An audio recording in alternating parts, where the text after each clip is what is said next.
Where were you born? Born in Pittsburgh, Kansas on April 3rd, 1934. On a cold night. No? No, I don't remember that much. Tell me about your family. Well, my real dad passed away just before I was born. He had a burst appendix, and back in 1934 they didn't have much surgery that could save him. He was just getting ready to go into the Major League Baseballs as a pitcher. So I never met him. And who was he going to play for? I don't remember who he was going to play for. But major leagues, huh? Yes, he's going to go into the major leagues. In the 30s? Yes. That's Babe Ruth time and all those, huh? Yeah. Wow. So my mom was single for about 5 years, I guess. Somewhere around when I was 5 or 7 when she remarried my stepdad. And his name was Charlie Redd, R-E-D-D. And I couldn't have had a better stepfather. He was really nice, really good. He was good to you guys? Oh, couldn't have had a better dad. And how many kids? There's 3 of us. I had 2 sisters and myself. 2 sisters and yourself. And you are the oldest? Yes. I have 1 sister that's still alive. And what work did Charlie do? He mostly was a farmer, and then he started working for a company that did outside billboards, and he worked for them for quite a while, and then he came back to California and went to work for a company that he worked for while he was in the Army during the Second World War. They wanted him back, and it's a quartz company that made drywall and things of that nature. And he worked for them till he retired. And that's what you guys left back there and came out to California as a family? Yes. Okay. Yeah. Okay. I wanted to make sure. And then where did you guys move to here? We lived in Bell, California. Actually, they call it Cudahy, California. It's right next door, right in between Southgate and Bell, California. And stayed there for quite a few years. In the meantime, I went back to Kansas to finish my high school. I graduated from Pittsburgh Senior High School, then worked in Wichita, Kansas at an aircraft plant for a little while. And then I drove out to California, and I've been here ever since. When you went back there to high school, who'd you stay with? When you left your family here and you went back there? I stayed with my grandparents. Oh, yeah? Pretty much, yes. And tell me about them. What were their names? His name was Bert Grant. I hardly knew him other than Dad or Grandpa. Right. He worked the mines, coal mines, because that's a heavy coal mine area back through there. So he worked there in the coal mines most of his life. And my grandmother, she was a housewife. That's about all she was, which is quite a bit, really. Right. Did you guys have a huge family? No. It was a small family? Usual for back then. My mom worked for a family that had a business back there, and usually I got the toys that their boy outplayed, and they were real nice toys and stuff, so I didn't mind that at all. And this is 1930s? 30s into the 40s, yes. Okay, so you were aware enough of World War II coming around from the talk of it? Oh, yes. Do you remember, how old were you during the bombing of Pearl Harbor? Were you old enough to remember it when it went on? Because it had to. That was like our 9/11. I remember it happening. Yeah, it was in 41 when that happened, December. So I was old enough to remember that. Yeah. That's when everybody decided to go join up. Those that could, yes, they did. Yeah. Yeah, a lot of stories of that. How was school life for you in high school? How'd you like it? Did you play sports? No, I didn't play sports. I majored in printing, commercial printing. When I graduated, I had about 2 years experience in commercial printing already. And then I never followed through with that. I got into aircraft, working in assembly. Usually it was a T-33 jet wing flaps were my project I was working on at the company. And how many years were you doing that? I only stayed with them maybe 6 months or so, and then I came on to California again, came back out here. During this time, how old are you? I was 18. You're 18. Did you buy a vehicle and drive here? Yes. What was the car? It was a 1938 Ford. Oh, really? That was your pride and joy? I hope to tell you. And how much was gas back then? I don't really remember that so much, but I remember the prices somewhere back in there was around 18, 19 cents a gallon. It's probably cost you $5 or $6 to drive out to California. Well, at the time I came to California, I'd been in California earlier, like I said. I went to school out here 1 year, a couple of years, one real young and one in the 11th grade. And I got to friends that had hot rods and stuff, so when I got that 38 Ford, I drove it pretty hard and wound up blowing the engine up out of it, and I replaced it with a 3/4 racing engine. It was a 48 Mercury racing engine, I think I put in it. It made it get out and move pretty good. I'd like to take a step back just for a minute. When you were growing up during like the 30s, do you remember what it was like for people during the Depression, and like what life was like during that time? Well, most people never had very much back in those days. My family never had hardly anything. Wages were not paid very high. My grandparents naturally were retired, so he had a very, well, he didn't have no pension coming in that I remember. Coal mines back in those days were personally owned by families, and the one he worked at, I don't remember getting any benefits out of it at all. So we didn't have very much back in those days. I was trying to ask. All right. So what were the fun things that you liked to do as a kid? What was something fun? What was something you were into? Mostly some of my friends were into building hot rods and stuff like that, and I kind of liked doing that. Like turning wrench, and what did you guys do? Would you guys take them out and go hit the back roads and go racing? Yeah, the gravel roads and stuff like that. And they weren't anything real special. It's just, we fixed them up where they'd run pretty good. And they were old cars. Most of our parts we got out of the junkyards after we took another car apart and got what parts we needed. Sometimes we'd work in the junkyard for the owner of it to pay for the parts. People were different back then. Yeah, people were a lot different back in those days, yeah. We didn't have the crime that you have today.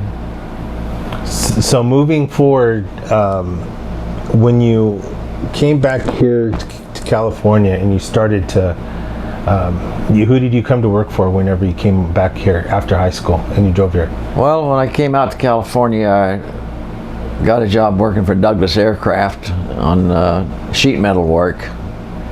And I worked for them for 3 or 4 years.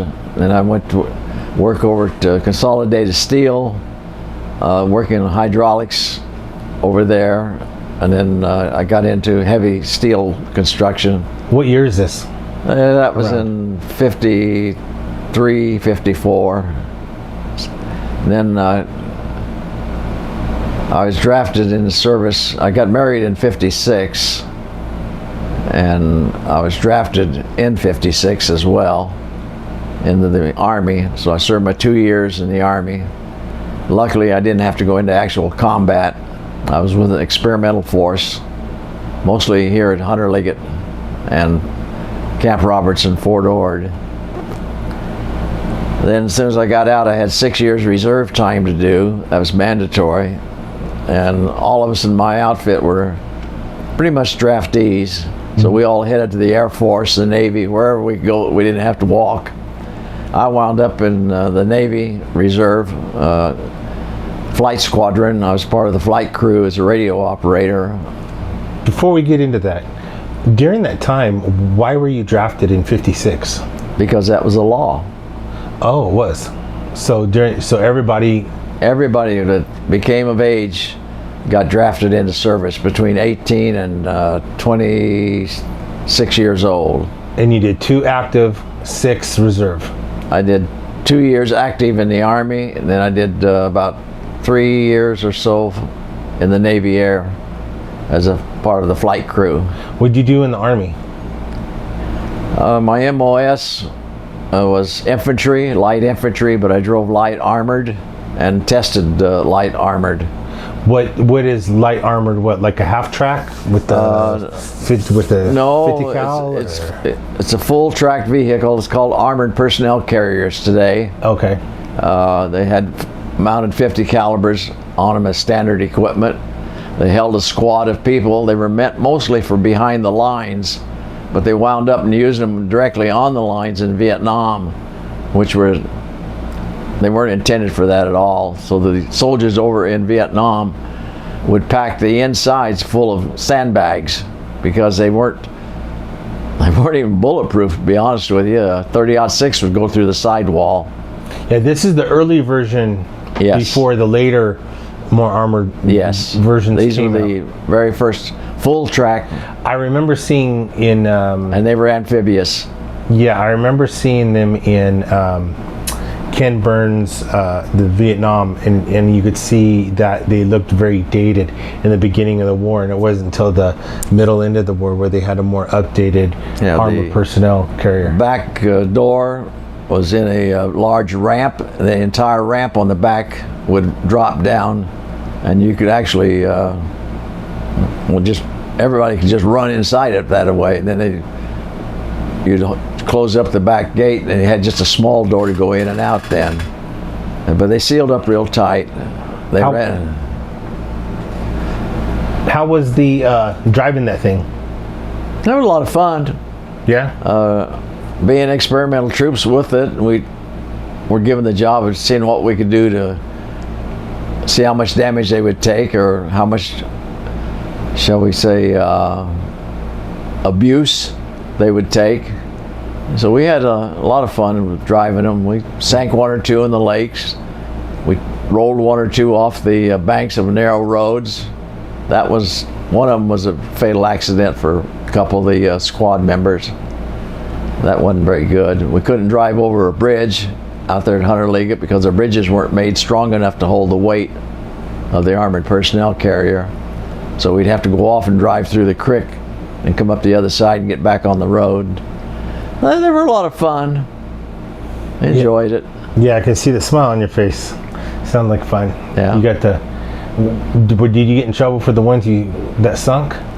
No, because like going across the lake where we sank 2 of them, we did not know the far edge of the lake was pretty vertical underwater. And when we went in, it was kind of shallow going in, and then you just naturally started floating after you got in so far. But when we got across and got ready to come out, when the armored personnel carrier is full track and it started to climb out, why, it tilted the front end up so high and the back end went underwater, and then all the water rushed inside and pulled them back down under the water. It wasn't our fault. It was just, nobody knew what the lake was like on that side. How'd you guys all get out? Jumped, swam. And you had a squad in there with you? Yes. And everybody got out through the gun turret? Well, the hatches were on top of the vehicle. There's 4 hatches. They're about 2 feet wide and about 3 to 4 feet long. 2 on each side on the top, and those were always open. And the crew came. That's where the water rushed in on the back too, when the vehicle got pretty much vertical in the water. And you were all the way up front in the driver's seat? Yeah. What would you do? Just I bailed out. Oh man! And then so that was in your time in the Army. And what base was it that you were stationed at during that time? At Hunter Liggett and Camp Roberts. Would you remember what years? 56 through 58 probably? Yes, 58, 56 through 58. And then you came back to California, and then you joined up as a reserve? Really, I never left California. Okay. Because I was down in the Los Angeles area when I was drafted, and actually in Downey, California. And then when I got out of the Army, I went out to Los Alamitos. It's out towards Huntington Beach. It's a Naval Air Station. And when I signed up there, I told them I wanted to fly, part of the crew. And they sent me to school, radio school, to learn Morse code and so on. And then the plane was actually bigger than a B-17 that I flew in. And we'd go out on patrols once a month. And what was the plane? The plane was a Neptune. The squadron was a VP-772, and the aircraft was a Neptune, twin receps with twin jets underneath. The jets were a modification, later modification. And where were you based out of? Los Alamitos, Southern California. Do you remember your squadron number? Yeah, it was VP-772. Okay. We had a 10-man crew on board all the time. What was the amount of time you guys could stay in the air? We'd go out on patrol and we'd be out 8 hours, and then we'd come back. We had extra fuel tanks in the Bombay areas as well as wingtip tanks. So we could stay out quite a while. We never flew on the jets too much. That they were just to get us out on the target area quick. Then we'd shut the jet engines down. We had an onboard generator for firing them up. And what was your main purpose out there? Anti-submarine patrol. And so you're dropping those. Oh, we would drop sonobuoys. Okay. In practice runs, we most of the time ran across Russian trawlers that'd be out there that were posing as fishing boats, but they had more antennas sticking out of them than you could shake a stick at. And we'd photograph them and stuff. Did you guys give them a couple flybys? Yeah. Each month when I went out, one plane out of our squadron would be equipped for all the camera equipment and everything. And once wheels were up, you were regular Navy, that one flight. And you'd fly from San Pedro roughly down to San Diego and up to 800 miles out to sea. That was our patrol area. And we carried 8 rockets on the wingtips under the wings out. Had 4 on each side. We never carried torpedoes or bombs or nothing of that nature. We were mostly just radar. And your guys' radar was actually in your plane? It was a big pod underneath the aircraft. Yeah, right behind the nose gear. Big pod underneath it here.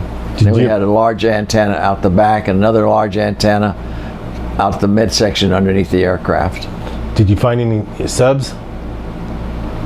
No, I don't remember seeing any submarines. Other than foreign submarines. We did run across an American submarine at Catalina Island. It was over there on exhibition. We got a little too low going in, taking a look at that. We got to looky-looing too much and forgot our altitude because we never flew more than 8,000 to 10,000 feet. And then we went out on submarine patrol, we'd drop down to 1,000 feet. So the sonobuoys could reach us. How would did you ever get scared? Did you guys ever have a close call? No. Well, 1 or 2 close calls as we were landing a couple times. The Douglas Aircraft Long Beach plant runway intersected the airspace that we had to come in for landings, and once or twice one of their brand new airliners was taken off and it would cross right in front of us. We were fairly close on a couple of them. The smog down there at that time was really heavy. It was almost like fog, and you couldn't see them until you was almost right on top of them. That kind of shook us up a little bit a couple times. I'm sure some cuss words were... No, not really. No? That's just the way it was.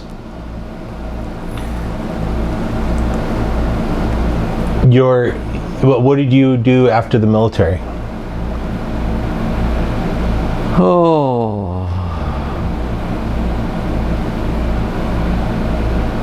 Well, even during the military, right after the military time, while I was in reserves, went to work for North American Aviation, and I was working on the Hound Dog Nuclear Missiles, prepping them for Air Force. The Hound Dog Nuclear Missile. Yeah, they hung one under each wing of the B-52 bomber. The B-52 would carry 2 of those, and they hung down right next to the fuselage, right under the main wing. And we got through producing those at North American, and then we started up working on the Apollo command module, service module, and abort systems. And prior to that, I was in quality control as an inspector. Then when I got into the spacecraft, I progressed up to engineering and quality control. And I worked on all the flight units of the Apollo, including those that some of our astronauts were killed in. Was that whenever the capsule had a leak and they caught on fire? Yeah, it didn't have a leak. What it was, we didn't know it at the time. We used an awful lot of Velcro inside the command module, because with Velcro, you just put it on both items and just put it up against the wall, and it would stay wherever you put it. But we didn't know it was highly inflammable with pure oxygen. And the American spacecraft, we always used pretty much pure oxygen, where other countries would blend it. And pure oxygen is very inflammable. And the one where the 3 astronauts were killed on the test pad, we didn't have our wiring protected where they walked on the floor of the command module. And one of them got stripped just a little bit and caused a spark, and that caused the oxygen to explode inside the command module. Hey, we got fire in the cockpit.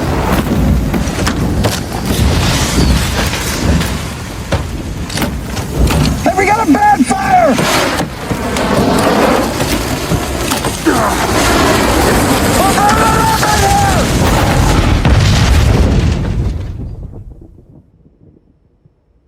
And within seconds, they were dead. They didn't even have a chance. It burned their lungs and everything. I remember seeing videos of that. Then the other one, we figured out we had a minor scratch in one of the service module tanks. And out there in outer space, your pressure is totally reversed. Instead of a pressure coming inward, the pressure is going outward, because there's no pressure out there. So the expansion ratio, they've got to be really, really strong, and you've got to be really particular on how you assemble everything. And that one, we almost lost a crew. One of the tanks burst in flight way out there, and they modified everything and were able to get back. So that crew was saved. I believe that was Apollo 7, I'm not mistaken. How many years did you work for your company? I like 30 days of having a 10-year retirement. I lost everything. What happened? Well, after that, I went to work for Northrop on the 747 assembly. I was also in quality control on that. I worked there exactly 1 year and got laid off there. And then I finally had to go to prison to make a living. So one of my in-laws' friends, he worked at the men's colony in San Luis Obispo, just outside of it. And he was Air Force retired, and he said if he could do it, I could do it. So I took the test and everything, passed it. And I spent 12 and a half years there at the men's colony. Then I promoted to a sergeant. went down to Chino, was down at Chino prison for about 3 years or 3.5 years. Then I flew back up to Sacramento and took the lieutenant's exam, passed that, and I was reassigned as a lieutenant to help open up Avenal State Prison.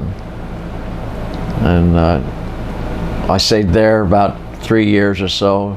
And an opportunity came up and I was able to go into paroles as a parole agent 2 special agent. And I transferred into there as long as it was within 5% of your pay grade. So I went into the paroles and worked there for my last almost 10 years. During that time, while I was working at the men's colony, I also went to work for the San Luis Obispo Sheriff's Office as a deputy sheriff. I went through their training academy and graduated out of that as a level 1 deputy reserve, which means that I carried a weapon. I had the same arresting powers and everything as a normal, regular sheriff's deputy. Thing was, I was supposed to always have a regular deputy with me when I went out on patrol. 98% of the time I was out there by myself. So that got to be kind of interesting. I worked for them for 5 years. That's just prior to going down to Chino as a sergeant.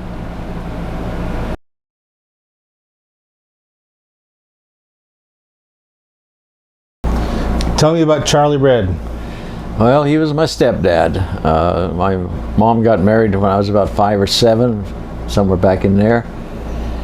And he's the best. You couldn't have had a better dad.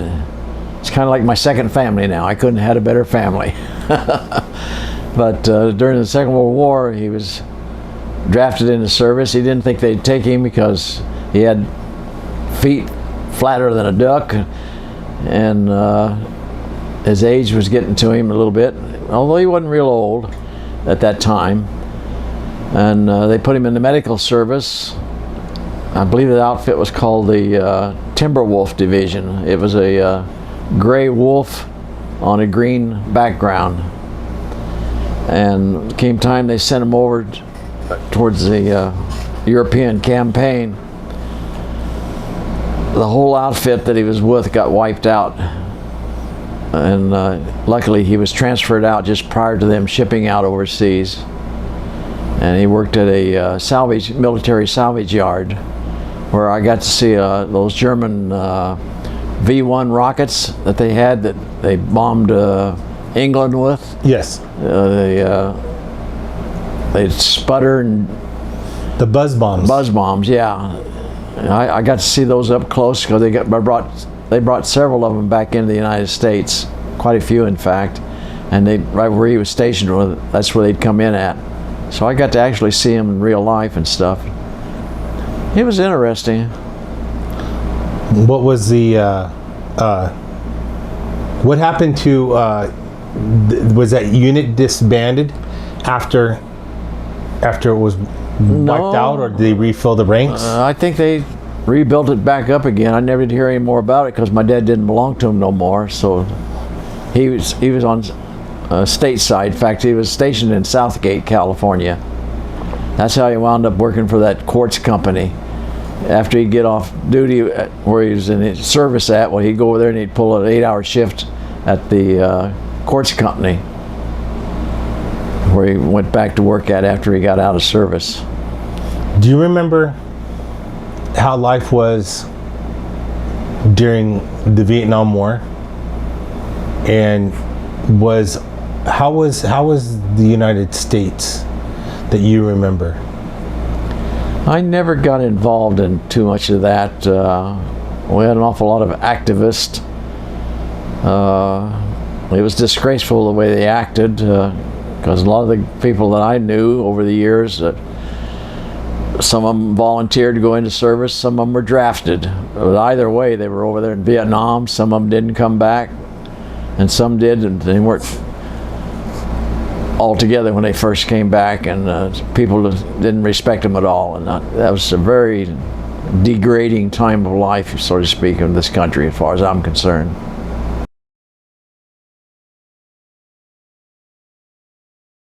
One of us looked at each other and said, "Where in the hell's Coalinga?"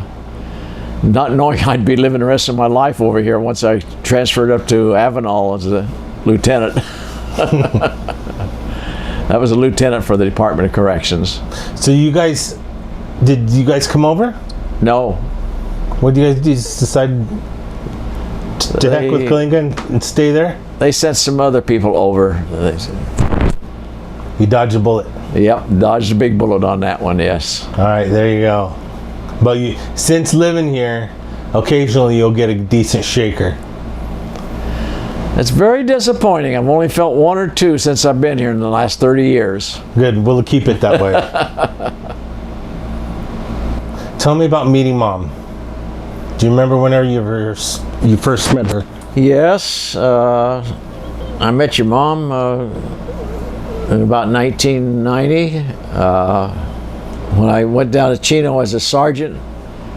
My first wife, I did some stupid things, I guess you might call it, at least I do. I never kept her faith in me. It didn't work out and she filed for divorce. So I was single for about 10 years. See, maybe she'd come back or whatever, but she never did. She found somebody that gave her the proper attention that she needed. I met your mom, Dorothy, in about 1990. Let me back up a minute. I was about 82, I got divorced. So in 90, I met your mom. And we seemed to hit it off pretty good. And she just had a divorce with your dad. And we started seeing each other. We found we had pretty much a lot of stuff in common. And we enjoyed each other's company. And one thing led to another. And in 94, she had Bethany, which was very young. I think she was about 2 years old or so, I think, when I started seeing your mom. And one thing led to another. And when she got old enough to go to school, I told your mom that we got to do something about this. So we got married and been married ever since. It's been going on close to 30 years now. All right, what's some words of advice you want to give to your family? Yeah, what's some words of advice? Words of advice to the family. Keep on doing what you've been doing. I'm very lucky in my family. Most of you kids have done real good for yourselves and are still doing good. And live your life to the fullest at your age, because believe me, age catches up with you sooner than you really believe it will. Seems like just the other day I was 35 and now I'm almost 90. Time is closing in and I know it. Do you realize that you've lived the life of two men?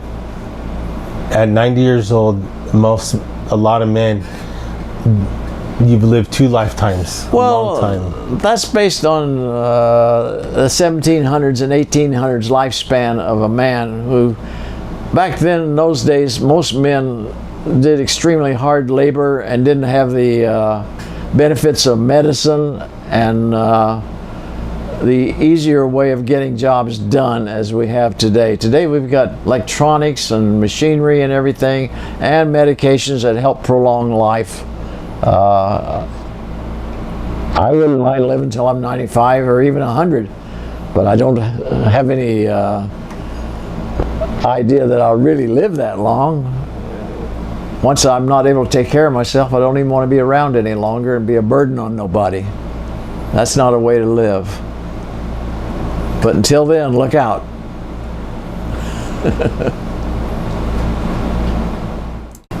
Where were you during 9/11? What do you remember?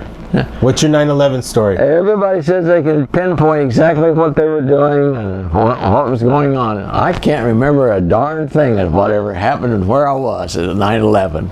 Mom said you were here. She said you got up in the morning and started watching TV. I just didn't know if you had been up so early in the morning and saw it going on. No, I was surprised in a way, which I shouldn't have been, that they had been taking pilot's lessons in planes and stuff and training their people how to do it. That's where our government really missed the ball. Nobody paid any attention to it, it seems like. It was just one of those things, but I couldn't tell you exactly where I was at or what I was doing. I did see a lot of it on the TV, though, of course. That was something very important at that time. So you got to live through Pearl Harbor, 1941. September 11th, 2001. Well, let's back up a minute now. I got to live through Pearl Harbor. I got to live through the surrender of Germany and the Japanese surrender. Then we move on to these terrorist situations and stuff. Yeah, I've lived through quite a bit of it. Luckily, I have not had to go into active combat. You want to leave me with some last words, and we'll wrap up this interview? No, I can't think of anything offhand. All right. Well, I want to thank you for being on the show today, and I appreciate your time. No, it didn't take very long. It's only a minute after 3. That's it. It's been that way for the last hour, though.